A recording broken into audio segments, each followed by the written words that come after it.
We're about to begin a new chapter in my Minecraft world. Right now, I'm traveling across the island to begin a new massive civilization, transforming an entire region with 3 separate mega projects. The first of which being a super detailed city I plan on building up here today. And don't worry, I'll explain all about those other 2 projects throughout the video, but before then, we need to establish ourselves a home base, somewhere we can store all our items. This storage room, although probably the smallest house in the city, is going to define the style for the rest of the village, so we've got to get this right. For this project, I'm trying something new and focusing a lot on color theory, which is something I'll dive more into a little later, and I'll be able to explain why most of these houses are going to be more monotone grayish brown colors. I won't lie, I'm a really big fan of this house. It's packed with a lot of detail, even though how small it is. Will probably be one of the smaller builds in the village, but I think it's the perfect size to throw in a little storage room. Oh, I forgot, I terraformed this. But we're gonna throw in a quick floor, a little bit with our glazed terracotta, and some basalt, because I love the top texture of basalt. And of course, a bunch of chest spam. Honestly, a nice little storage room like this, although it's pretty cramped, is going to serve us really well. And I know we have a lot of houses to build, but I've been randomly inspired to dig out some rivers running throughout this region. You can see I've already started marking it out. This isn't exactly going to be a small side quest. I've already terraformed this area a lot, but I want to make a true impact with this river especially, which I attempted to start. We need to get a beacon. It honestly shouldn't take too long. It'll be a great long-term investment in this world. I'm gonna head over to our local nether fortress, and because it's in a soul sand valley, I believe there should be a lot of spawns. I think that's how it works. And just in case things go wrong, I'm actually going to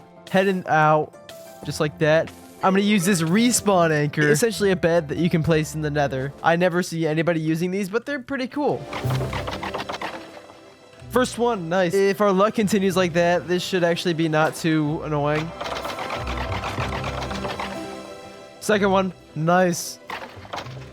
Third one, I think that was back to back almost. That was way easier than I thought it was gonna be. We can craft up this beacon real quick, and now all we have to do is mine 1,400 iron. Now I'm an old-fashioned Minecraft player. I'm not gonna build no stupid iron farm. I'm gonna mine iron straight from the ground. I mean, how bad could it be?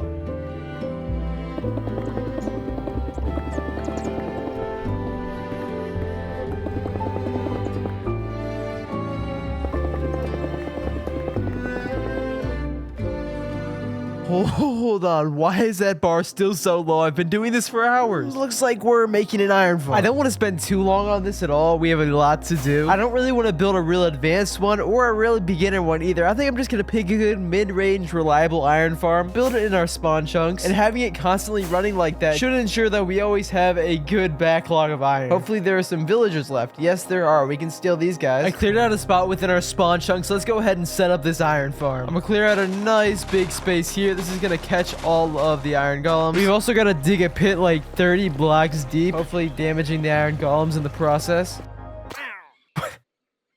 What the heck? Now we've got to set up all these villager pods with beds in them, and then I think we'll put a zombie in them as well. While we were building, the villager breeder has been cooking, so we should have a lot of villagers. We're pretty much just going to take these guys, throw them in a boat, and boat them over. In the boat. There we go. Nice and easy.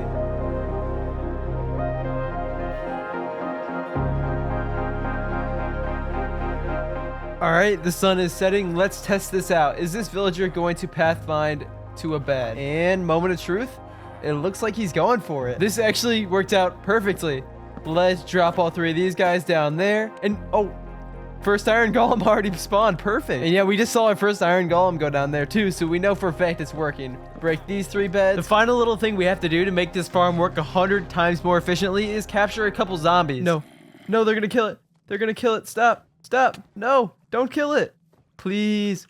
Come on, you can make it. You can make it. Get in the hole. Yes. Oh, okay, that was close. I think everything's set up, which means we should have a lot of iron. My ingenious, perfect work of redstone is done. Just look at this thing. Doesn't it look like somebody who knows what they're doing made it? No, it doesn't. But it turns our iron into iron blocks, and it collects a bunch of poppies once we get enough in the filter. And I think in the long run, building this iron farm was a really good investment. An iron farm speeds up literally everything I do. There's so much in this game that requires iron, and now we have it, including this beacon. It's been literally years since I had a world with a beacon, and this is about to feel so good. Mining blocks is way less painful. We can instantly mine them. I'm 100% confident now. All that work was definitely worth it. Let's build this river. As the world moves on, time sings a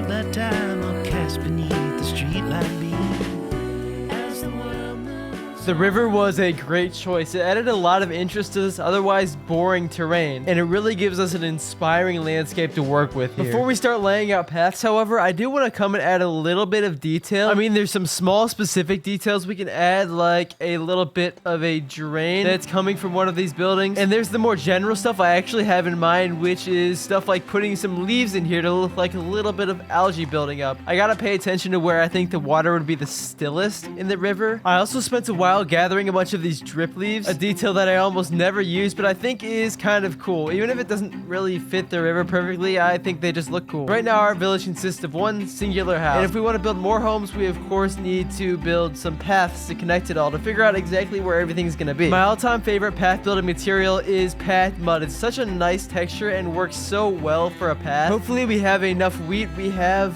60 hay bales. That might not be enough, but maybe it will be enough when we use our combination of packed mud and rooted dirt.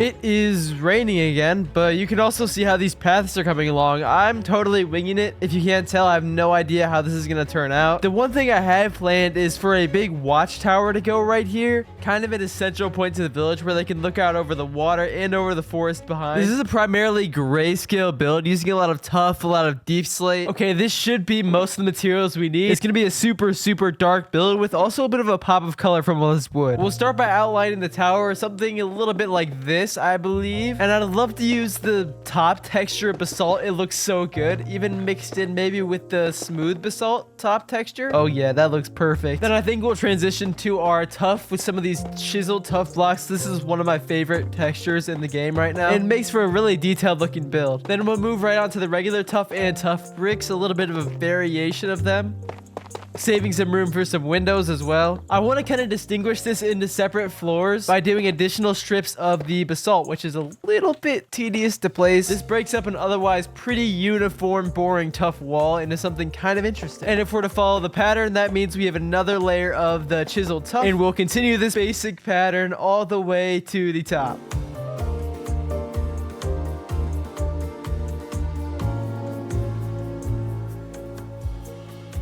Here's our tower so far, looking good, lacking a lot of detail, and also the building to the side here. But let me throw out a few details. For example, we're gonna put a sort of canopy right here, stretching down all the way from up here, with a few carpets on the top to give it a little bit more depth. Oh yeah, that looks great. A little bit of a mob problem underneath. Let me deal with this real quick. Don't kill me, please. Why there's so many down here. Let's work on getting some windows set in here. And I want to make the wall double thick so I can do one of my favorite tricks with windows, putting yellow glass on the outside and then the clear glass on the inside to give it this sort of, yeah, you can see it. There's like a stripe down the middle, kind of give it that checkered pattern in there a little bit, make it look like an actual window. I used it in this one, I think. Yeah, you can see the effect in that window too. It looks super cool. This side doesn't really have enough room though, so I'm just gonna put regular windows. And yeah, we should probably put a staircase going up like this. And at the top, we'll actually put some support beams in order to install a bell so you can alert the village in case attackers come. You'd be surprised how many attackers are on my island. Let's add some window shutters using these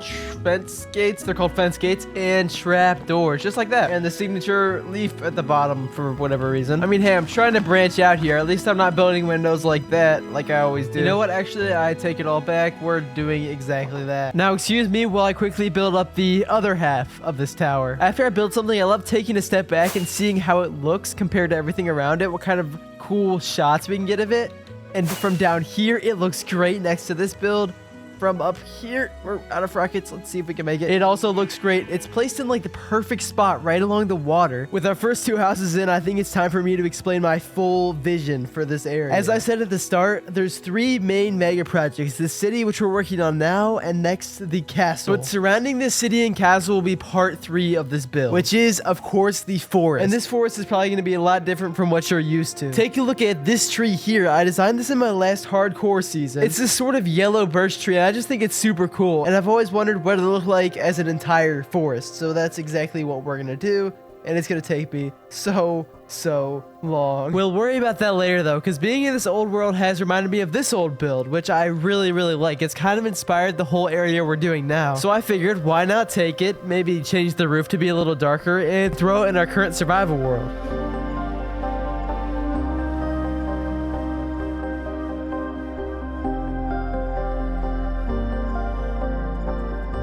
If this is your first time seeing this build, you may not know this is actually designed to be an inn. I actually copied the interior over. It's got like a bar down here with a bunch of tables. And then if you go upstairs, there's a couple different rooms you can stay in. There's this one here, real small. There's this nice big luxury one in here with some cherry walls, campfire, amethyst shard for some reason. And I even hid one up in the attic. Up here, there is one more room. There is actually zero time to waste though. I need to get started right away on another build for the village. The main reason for this build is actually to hide a little honeycomb farm I made. So I sort of themed it with the orange to kind of give it a honey kind of style. I don't know. This build fits in super well though. It's really got a lot of cool and unique details. I'm a big fan of throwing in the glazed terracotta everywhere I can. And if we head inside, obviously no interior, but I do have this honeycomb farm which is working pretty nicely. We've built up quite a few buildings already, but in order to switch things up and really make a city unique like this, you've really got to have some depth in terms of the height of different builds. What I mean by that is, for example, I actually built up 3 blocks. I terraformed 3 blocks in order to make this a little bit taller than everything else. And I want to carry that on over here and make a taller, higher up platform over here to build some stuff on. We're just going to use dirt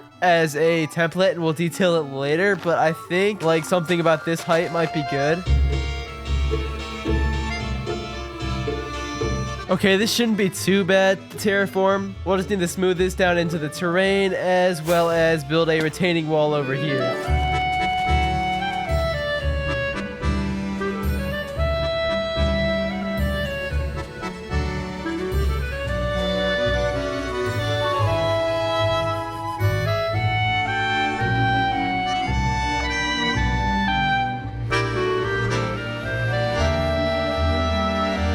Alright, we've got this raised platform now we can work with. The terrain is much nicer, but we also don't have a lot of room to fill here. I don't want to waste any time. I just want to build up a ton of houses in this area. It's actually almost Halloween, so I'm going to be keeping an eye out for those jack-o'-lantern mobs while I build. Hopefully we can catch a few, maybe put them in our city somewhere.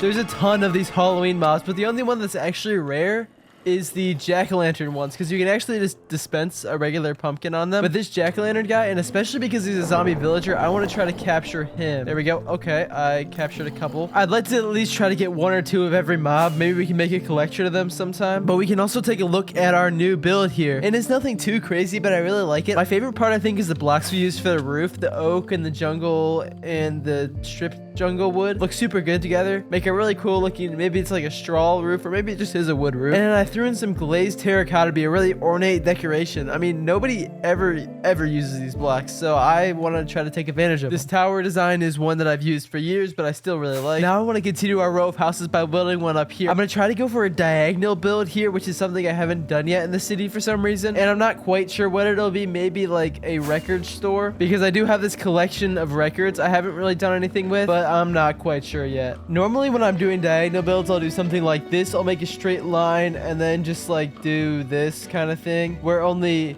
half of the sides are actually diagonal, something like this. And this looks okay, but it also looks a little bit strange once you actually build up the full build. Here's a few old examples of that. I mean, it looks all right, but it's not the best. What we can do instead though is actually make every single side diagonal, sort of like this here. Yeah, just like this. And this allows for a way more natural looking diagonal build. The first layer is made out of mostly cobblestone. I do think I want to make it the opposite way around though, so it's not so close to this house. Yeah, that's much better. Okay, let's build this up with some cobblestone and stone. And we'll even throw in some light gray wool to add some light touches to the top. Yeah, this seems like a pretty good foundation. We're gonna move right on up to layer 2. Come on, stupid pillagers, go away. As I was saying, we're moving up to layer 2 here. In between all these support beams, we're gonna throw some tan colored blocks like the sandstone and the birch. A big feature of this top section is going to be some rather large windows made out of dark oak. This roof is going to be pretty cool as well. It's going to be all copper. It's actually going to be this phase of copper, I think, but I'm just going to place these down for now. We can finally utilize copper more thanks to the fact this building here is a honey farm, which is super nice. Oh, shoot. Look who I found down here. One of the rare jack-o'-lantern ones. Get in the boat. That's actually kind of nice to have him down here. All the copper's in place. Let's deoxidize it all real quick, as well as wax it. There we go. This house is nice and simple for now, but it is looking great. Obviously, all of these are super undetailed right now. We're gonna have to come back late. We'll have to come back at the end here and add all the details. But right now, I really just want to get this area laid out. And I think I want to kind of build a gateway arch entrance right here, which is gonna go between two separate houses. I think that'll be a super cool way to like enter the city. I want to have the path running through here. And I'm also gonna try to use some unique colors with it. We'll see how it turns out.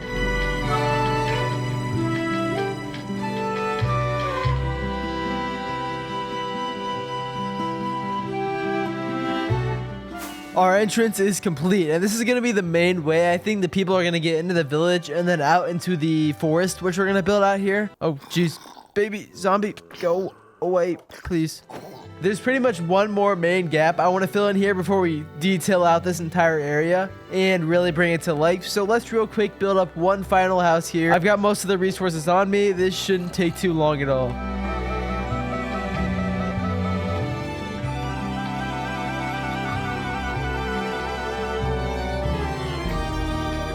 We've got our final house in here, and I'm not gonna lie, it is super basic. However, I did do some cool stuff. Like, I really like what I used for the roof. This cherry and this nether brick look actually really good together. I was testing around, and I figured out those two blocks are like a perfect match. As well as that, we've got a little balcony to look over the village from up here. And you can look at this horribly ugly terrain and lack of detailing. Let's deal with that real quick. First of all, this retaining wall is gonna be ripped out and replaced with, I think, deep slate.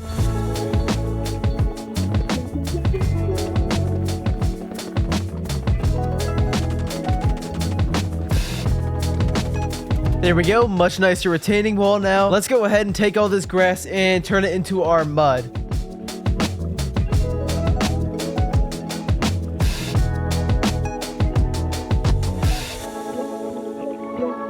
I know we're building a forest in 2 episodes. However, I still want to add some small trees actually inside the village. I think they'll have more skinny trunks made out of walls. I ended up building a tree here, and of course here. I'll probably add some more later, but that should be good for now. Let's go layer by layer here and add some details. First thing I want to do is I see this blank surface here. I'm thinking I could add like a sort of patio thing, something a little bit like this. I'm not quite sure how this is going to turn out, but I know there's a lot of open space in this area that I want to fill up, and I think this will definitely help. Grab some crimson chairs like that, and maybe some tables. I don't think these are gonna work for tables. I have a better idea. Yeah, I think this is a little bit more like it. Now we can actually sit here, kind of. I'd also like to add a classic little well right here. I'm sure I've done this design before, but it's just so simple and fills up the space really well. Why wouldn't we do it? Yeah, look at that. Nice. Let's get this area more lit up. I'm gonna throw in some lamppost designs. I think that's good. Nice and simple. Thanks to our nice honeycomb farm here, we can actually make a lot of these beehive thingies, which look pretty cool as like a crate if we just pile them around. Yeah, just like that. That looks super cool. I think for this big open space here, I want to try to install a fountain here. I kind of planned out a design. I think it should be pretty easy.